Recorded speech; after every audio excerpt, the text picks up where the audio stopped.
عمران خان نے اپنے اوپر ہونے والے حملے کی سازش میں 3 کرداروں کا نام لیا: وزیر اعظم شہباز شریف، وزیر داخلہ رانا ثناء اللہ اور ISI کے میجر جنرل فیصل نصیر۔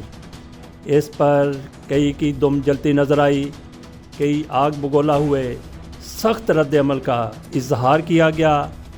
عمران خان فتنہ ہے، جھوٹا ہے، 4 گولیاں نہیں لگیں، الزامات ناقابل قبول، حکومت جھوٹوں کے خلاف ایکشن لے۔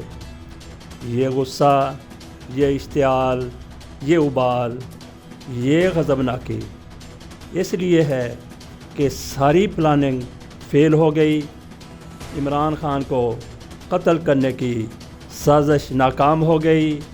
عمران خان زندہ بچ گیا۔ زخم خوردہ شخص کسی حد تک بھی جا سکتا ہے، یہ خوف بھی طاری ہے۔ تمہاری گیم اب ختم ہو گئی، تم گر چکے ہو، زمین پہ گر چکے ہو، اٹھتے ہی ٹھڈا پڑتا ہے، پھر گر جاتے ہو۔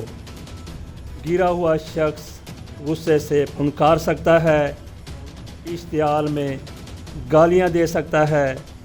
جو کچھ تم کر رہے ہو، لوگوں کی آنکھوں سے بھی گر چکے ہو، اب کبھی اٹھ نہ پاؤ گے۔